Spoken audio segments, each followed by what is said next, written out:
Greetings, cyberdogs and citizens of the internet. This is RENDOG'S coming at you from somewhere deep underground in this Let's Play Minecraft Survival series. In the previous episode, we ventured beyond Silkworm Gang Island on the hunt for diamonds and other sweet-ass loots, and we were also talking about the joys of failure. In this episode, my friends, we're going to be stocking up on the bling blangs, and we're going to be talking about the joys of success. Oh man, it's going to be an absolutely awesome episode, my friends. I hope you are ready with some tasty-ass beverages and crunchy-ass snacks. Let's play some Minecraft Survival. Isn't that a sight for sore eyes, my friends? Oh, baby. Diamonds bling blanging next to a pool of lava with a little bit of gold next to them. Oh, man, what a beautiful way to start my day. How is everyone on this very fine day of the world? I was going to say morning, but of course for some of you guys it isn't morning. It's morning for me, and let me tell you something, man. It is a beautiful day today in London town. The sun is shining, it is hot, I am cooking, man. And look at this. This is a giant cache of the bling blings, and this makes me incredibly happy, man. I've spent the last 20 to 30 minutes or so just caving around looking for some diamonds, and I finally found a couple of stacks of them, which is epic. Oh man, look at this. Check out my inventory, guys. We are stocked full of coal, we are stocked full of iron, got almost a stack full of gold. I've also been collecting some andesite, and you know what, guys, it's actually time to make a bit of a deposit here, man, because our inventory is 100% full. So let's get our ender chest going. Let's drop off the most important loot that we can. Let's get rid of all of this coal. Of course, we are picking this all up with a Silk Touch diamond pickaxe, which means when we get back to Mole City, we can try and get for ourselves a looting pickaxe like we used to have. And man, we will be able to go to town on these diamonds. And also, all of this coal also is going to give us a ridiculous amount of experience when we crack them open, man. So let's get the last of these diamonds into our belly. Oh man, that was a ridiculous amount of diamonds. Let's get that in there, man. Sweet. All right, 8 blocks of diamond ores. If we can get like a looting 3 pickaxe, we'll be able to turn those, man, into at least, what, 20 diamonds or so, which will be absolutely amazing. Let's pick up our safety deposit box. Awesome. Now, I kind of spoiled it a bit. I didn't mean to.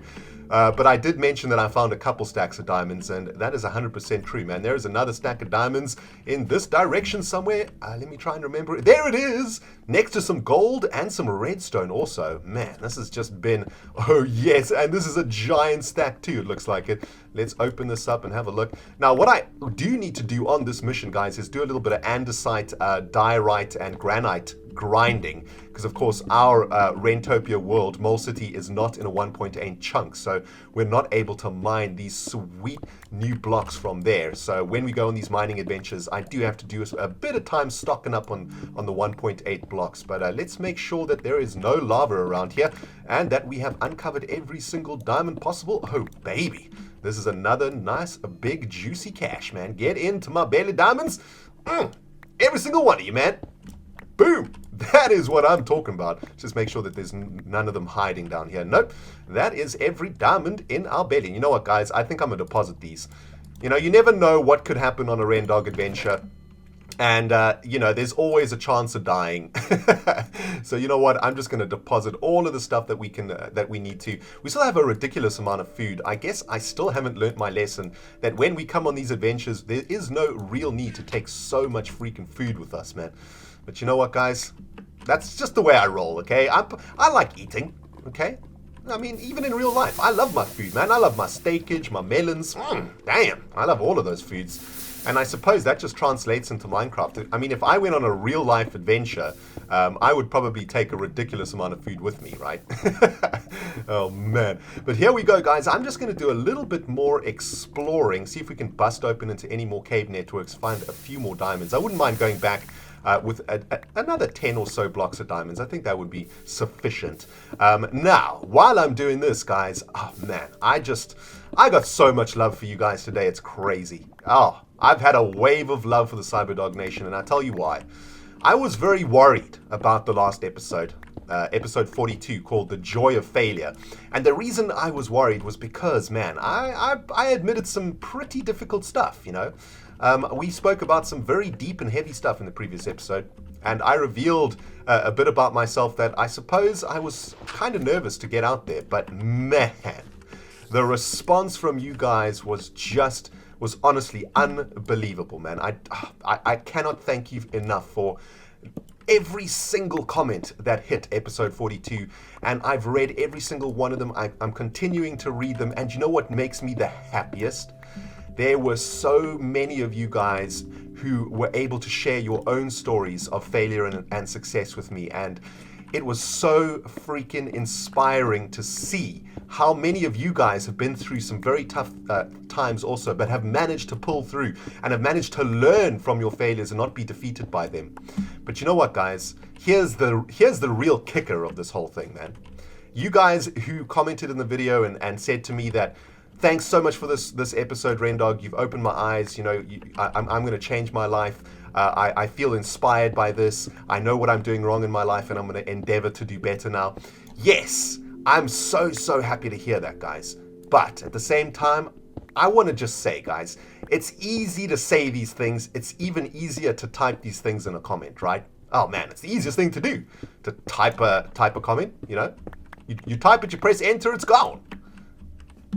The real challenge for me and for all of you guys who commented in the previous video is to walk the walk.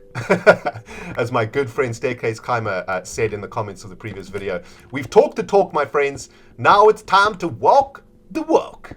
And man, we're going to do it together, man. And I hope that you guys come with me every step of the way. And I'm hoping that, you know, my journey to success is going to be your journey to success.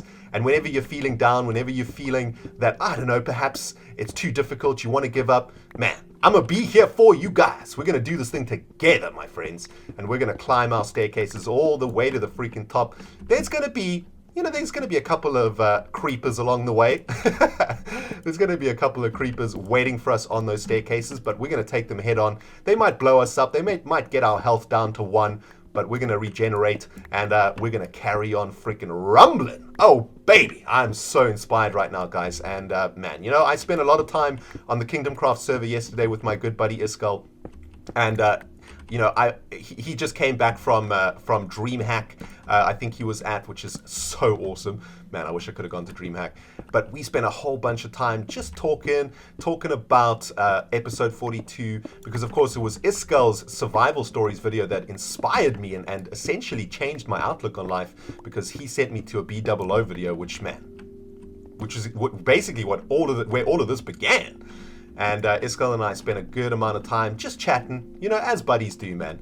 And, you know, he gave me so much encouragement and so much positivity. And, man, I am just so ready to take on the world, guys. It is going to be so sweet. Die, you green, ugly bastard. Oh, man, even owning creepers today feels like a joy. Usually I hate their green butts. There's only one creeper in this world that I love, and that creeper's called Python GB. And he's not really a creeper, man. He's kind of like an evolved creeper. He's evolved to not explode. You know, creepers are actually really badly evolved, right? They're kind of like viruses. They've evolved to die. Man, I don't even know how they've survived. I don't know how they haven't been wiped off the face of this freaking planet, but hey, that's something we have to deal with, my friends. Now, what I'm going to do in this episode is spend the next hour or so mining the bajingo out of this cave network, picking up every single thing that I see so that we can go back to Mole City stocked up the wazoo. And that means we can focus the next, I don't know, at least I hope 20 episodes or so on crafting. And I want to get cracking on building Mole City, on building another district in Mole City before the end of the season. Hopefully building both districts that are still currently outstanding in Mole City. I mean, actually there's 3 districts we need to work on, right? We still need to work on, oh, hello there, bro. What is cracking? I want you to say hello to my little friend. Where you at? Where you at, son? Oh, you sneaky bastard. Man, he tried to flank my ass. These skeletons are evolving some brain power, it seems. That's quite concerning. But anyway, we have got, what, 3 districts to work through? We've got to finish the Winter District, or the Viking District. We've got to finish the Nether District, which is next to the Nether Portal Temple. And we also got to finish the Lakeside Villa District. So we actually have a lot of districts to work on. But we are almost halfway through Season 4. Can you dig it? Man, I actually can't believe that. That's crazy. But we have been working seriously hard together, guys, and we have been kicking some butt, man. We are currently working on, if you've just joined us, oh, hello. Come up here, man. I don't want to, if you're going to drop that armor, I want it. Oh, come on. Look at him. Look at him. Isn't he cute? Oh. But it's wrong. Take it. Oh, baby, he dropped something blinging. Ooh, an Aqua Affinity chain helmet. That'll do. That'll do very nicely, actually. We might be able to use that at some point. I think I'm going to hang on to that one. Now, let's have a look around the corner. This is looking like a sweet, precarious little network. Am I smelling diamonds? Am I smelling the blangs? Nah, I don't see no blangs around here, but there is some gold. Oh, baby, I want to go back to Mole City with at least a stack of gold. And that means we'll be able to add another couple of blocks into Granny Dog's monument. Man, we haven't added blocks into Granny's monument in a long-ass time. And you know what? This is kind of a fitting moment to do so, right? We're going to come back from our awesome adventure with a whole bunch of gold to add. And it's going to be metaphorical, I think, of all of our climbs up our staircases, man. It's going to be absolutely pimps daddy. Now, in this episode, my friends, as the last episode was a little bit on the, I suppose it wasn't a negative episode at all. In fact, it was an extremely positive episode, but it was also a heavy episode, man. Ooh, damn. It was intense. But in this episode, I thought we would change gears a little bit. And, in the previous episode, we did talk about how failure leads to change, which leads to success. So in this episode, let's talk about success. The joy of success. Oh man, it's going to be so awesome. And what I'm going to be doing today, guys, is telling you a story about the very first success that I had in my life when I was 13 years old, and how that success led to, I think, what I'm doing now, which is kind of amazing. So I'm going to spend the next 20 minutes or so, guys, exploring this cave network, getting ourselves a little bit more bling blangs, and on the other side of this kaplooey, we're going to be talking about the joys of success, baby. Now that is a beautiful sight if I ever did see one, Cyberdogs. An ender chest jam-packed with goodies, man. Oh, that is so sweet. And we still have a bunch of inventory slots left also to find some more bling blangs. And guys, I have also found an absolutely epic little cave system over here that I wanted to show you. Feast your eyeballs on this, man. Hey, what's up, Patty? What's cracking? This is an absolutely beautiful place, isn't it? Look at this, man. Oh, it's so gorgeous. Now, I'm going to be exploring this place now with you guys. Hopefully, you'll be able to find some cool stuff around here. And in the meantime, while we're doing this, I want to tell you a story, man. And this story goes all the way back to when I was 13 years of age. Oh, man, long-ass time ago. I was at boarding school, and I was at a boarding school in the middle of nowhere. It was kind of in a mountainous area. There were only 400 students in the boarding school. And I went to the boarding school when I was 12 years old, so I went from a super young age, and we would spend, I think, 3 months at school and then have a month holiday, and that's how our year was broken up. So I spent a ridiculous amount of time at that school. Now, a part of boarding school like that is a whole bunch of, I don't know how to explain it, but sort of academic activities that you're encouraged to do, right? You're encouraged to enter competitions like maths competitions and writing competitions, drama and computer science and all of that sort of stuff. For those of you guys who are perhaps at boarding school or went to boarding school, you'll know what I'm talking about. Man, how awesome is this little system over here? So pretty, man. Now, one of the things that I found out that I was pretty good at boarding school was writing. I wasn't very good at sport, if I'm completely honest with you. I played rugby and cricket and swimming, and I played some soccer and some football. But I was always in the bottom teams for those. What I was really good at was playing Quake in the computer room. Oh man, I was really good at that. I was also really good at SimCity 2000.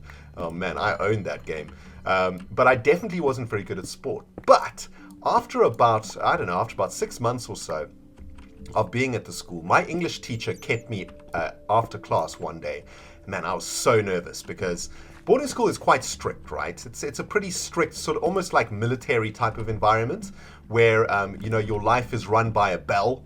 Like you have to do things at certain, when the bell rings, you have to stand up out of your, oh, there's diamonds, that's so sweet. When the bell rings, you got to get up out of your chair, you got to move on to the next class, or, we had roll call every morning at the same time, every single morning. The bell basically controlled our life, and I wasn't in the military myself, but I understand that the military is quite similar to that. We had to line up and do roll call, we had uniforms that we had to wear, we had sort of fitness drills that we had to do way too often for my liking. And everything was sort of super controlled, right? And that's kind of what you get at a boarding school. But so when my English teacher called me to stay after class, man, I was so worried. I thought that I'd done something seriously wrong. I was going to get punished, and because I don't know, boarding school's kind of weird like that. You always think of the worst, right? Like you never think that something good's going to happen to you at boarding school. You always think the worst. Whenever a teacher calls you over or a prefect calls you over, you immediately think, oh no, what have I done? What's happened here? Check at these buttholes over there, man. Oh no, I hit Batty. My bad. Oh man, R.I.P. Batty. Anyway, so my English teacher called me over to stay after class, and I was so freaking stressed, man. I was so worried that I was going to get punished. Did I do my homework incorrectly? I don't know. Did he catch me doing something naughty? Did he catch me in the computer room playing Quake? I don't know. What could it be? And I stayed after class. All of my friends, as they left class, were sniggering and pointing at me and laughing, because that's how boarding school is, man. It is a cruel place. You don't have any sympathy for each other, man. If you do something wrong and you're going to go get some lashes, man, your friends laugh their buttholes off. Anyway, I stayed after class, and my English teacher came up to me and he told me to stay at my desk, and he came and sort of sat at the edge of my desk. And he said to me, "Rendog," and yes, he called me Rendog. No, he didn't really. But he said to me, "Listen, I want to have a talk with you about your writing."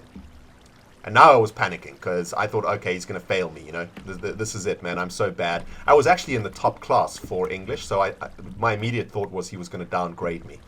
And what he said to me was, "I have been extremely impressed with your creative writing over the last 6 months, and I would like to enter you into the South African International Youth Writing Competition, which is known as the Douglas Livingstone Essay Competition, named after a man called Douglas Livingstone, who played quite a big part in the history of South Africa." And I was like, whoa, that is awesome. I was kind of speechless, and I said, "Oh, thank you so much, sir. I really appreciate that. That sounds amazing. I'd be more than happy for you to enter me into that competition." And the way that we used to write at my school was we used to, every Friday, we would have to write a 600-word creative writing essay of any topic, right? And sometimes they were topics, sometimes they weren't topics. It just depended on how my English teacher was feeling. I really didn't like the topic assignments, because the topics were always really boring, right? It was always like, I don't know, it was stuff like, I don't know, my first rugby game, or like really generic topics like that, which was easy for sort of non-creative students to write, especially in a boarding school environment. But when we used to do the completely creative essays where we could come up with our own topics, that's when I really flourished, I think. And it was actually really challenging because we had an hour, I think it was an hour and a half or so. Whew, damn. We had an hour and a half or so to write this essay in double English on a Friday. So it was really sort of time compressed, right? I mean, you didn't have a lot of time, and it was complete silence in the class. Everybody was writing. Everybody was focused on writing. And I really enjoyed those tasks. I think I sort of flourished in that environment. And I wrote an essay. I wish I've been searching my hard drives for it. Of course, I wrote it in pen back in those days, but I remember transcribing it in my last year at school and saving it somewhere. I can't find it anywhere. If I do find it, of course, I will share it with you guys. But it was a 600-word essay based on an entirely metaphorical storyline.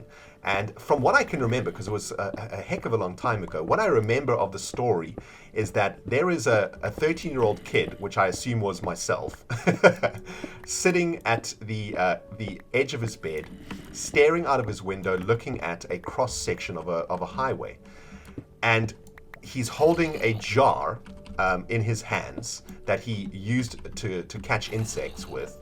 And as he closes the lid of the jar, he metaphorically captures a moment in time inside of the jar.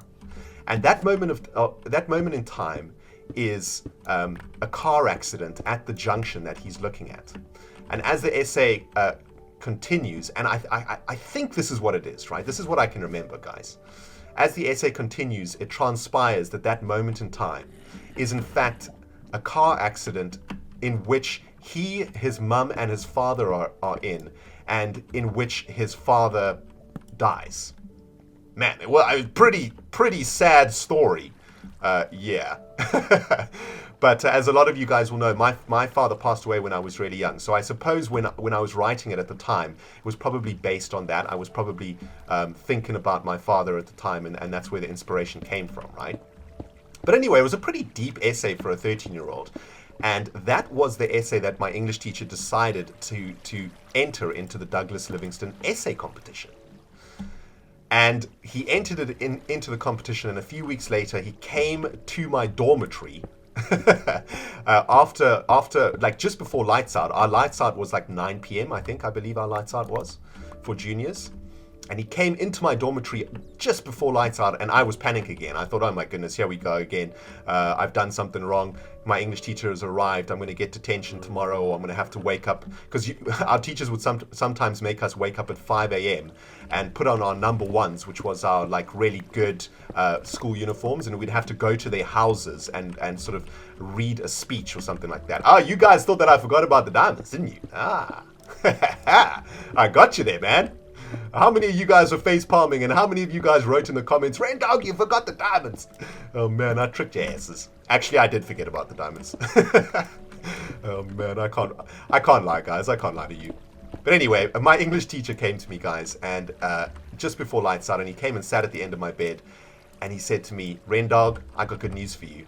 You've been accepted. Your essay has been accepted as an entry into the Douglas Livingston essay competition."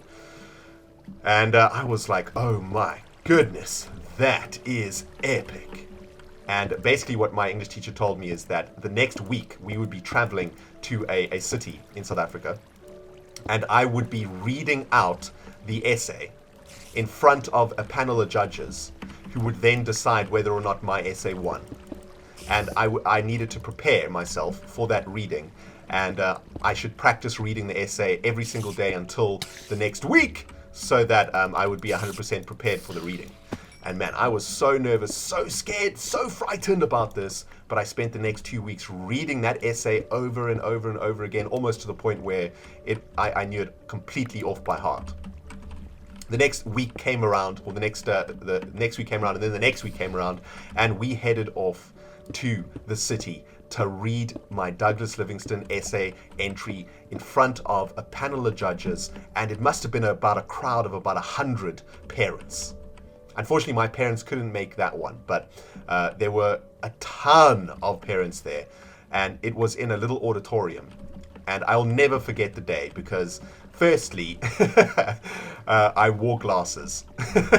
And I don't actually need to wear glasses, but I borrowed a pair of glasses from one of my friends because I wanted to look, intellectual when I read this essay. That was my thinking, right? I'm going to be reading this essay. I want to look like a writer. So I borrowed these glasses that were way too powerful for me, man. I couldn't even see through them, to be honest. And I drove down in the car with my English teacher, and I read the essay to him who knows how many times. It was about an hour-long drive to get to the city, so I read the essay, practiced over and over again, and and when we got there, I was ready, but I was so nervous. I was shaking like a leaf, man. But my English teacher said to me, "Don't worry, man, you got this. This essay is amazing. I have full confidence that you're going to win this one." And we all piled into the auditorium, and the competition began. There were various different categories. There was like poetry, writing, haiku. There was a whole bunch of different literature categories that you could enter into, right? And mine, of course, was entered into the 600-word creative essay competition. And I was sitting there shaken like a leaf, unable to see anything because these glasses were so freaking strong. I couldn't even see, the writing on the paper, let alone see anything else. But my name got called up, and it was my turn to walk up onto that stage and to read that essay out in front of a panel of very old and crusty judges and a whole bunch of parents who were convinced that their children were going to win, right? They were 100% convinced that was it, man. Their children were the dream kids, and they were going to take the prize. And I stood up on that stage, and I remember sweat trickling down my forehead, and I remember very, very clearly looking down on that piece of paper, unable to read a single word of it because of the freaking glasses that I had on. But I knew that sucker off by heart. I knew every single word of it, and I read that essay with every ounce of my strength, power, and soul, man, and I blew that auditorium away. Oh, man. A silence descended across that place, the likes of which I've never experienced since. And it was absolutely awesome. I had every single ear in that auditorium focused on what I was saying. Every single parent, every single judge transfixed on every word that came out of my little mouth. And by the end of it, it felt like it took forever to read, I remember. By the end of it, there was a very short silence after I finished reading. And then a sudden cacophony and explosion of applause as the whole place stood up clapping like crazy. There was whooping going on, and in that moment I knew that I had won. And I remember looking across the crowd, blurry as it was, directly at my English teacher, who was just clapping and smiling like a maniac because he knew that I had done it. And it was an absolutely amazing feeling to win. It was the first time I'd ever really truly won anything in my life. And since that moment, man, I realized that I could do something, that I had a skill, that there was something that I could do that was awesome, and that was writing. And I remember that after the winners were announced, and after I won, of course, and went up to stay on the stage to collect my certificate and make a little speech, I'll never forget, as I walked off, one of the judges grabbed my hand and he said to me, "Don't ever give up. I can't wait to read your first novel." And that was one of the most inspiring things that ever happened to me, actually. That moment with that judge calling me aside to ask me that, or to tell me that, really, really pushed me in a creative direction in my life. I suddenly started writing like crazy when I was young. Between the ages of 13 and 18, I wrote so much stuff. It was actually ridiculous. I wrote a whole sleuth of novellas, which are, for those of you who don't know, is a sort of short story.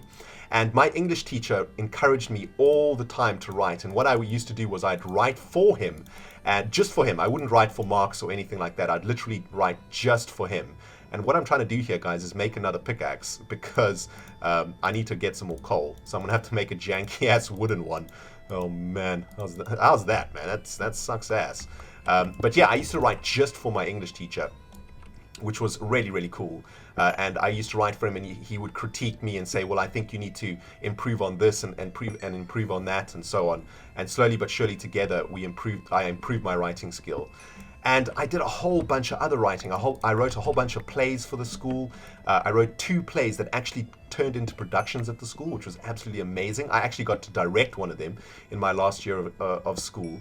And man, throughout my early 20s, I also wrote a whole bunch of stuff. I tried to write 2 novels, which got to about 50,000 words, and I gave up because they were terrible.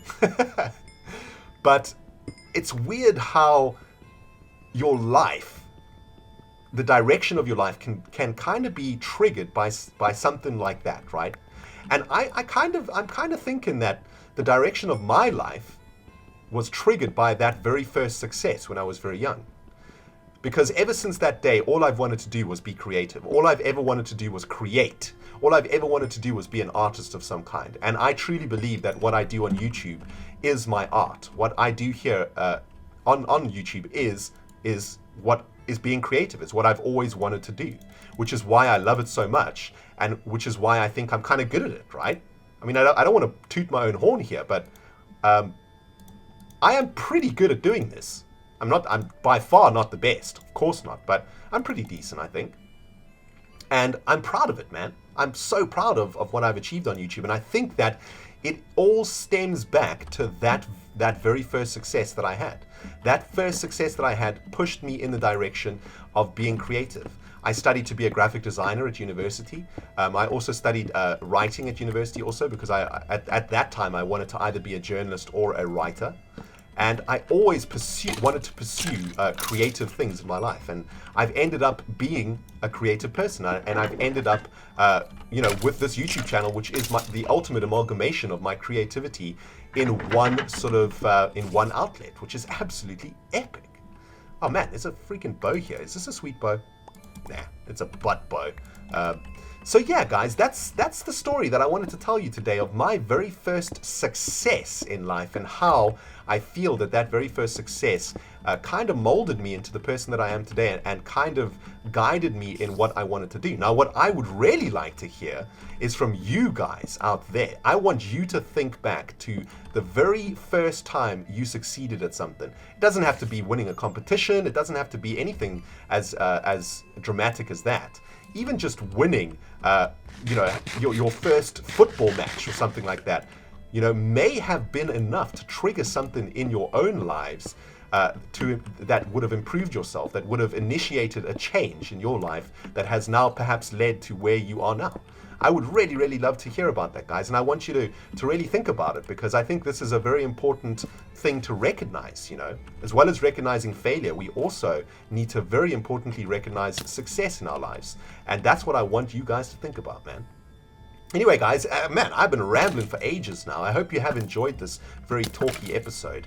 We're going to be heading back to Mole City and to Rentopia very, very soon. I'm going to probably spend the next half an hour or so just finishing off all of this collecting, and then I'm going to be heading back home. I'm not sure if I'm going to take you guys along the journey back home, but hey, we will see. If I discover something really awesome along the way, I'll bring you back. So guys, we only got one more thing left to do in this episode, and that is, of course, a Doggo log entry. So let me find a nice little space here, a nice little safe zone that I can just sort of park my butt and not get blown up by creepers, and we will get 8 more of you cyber diggity dogs into the Doggolith.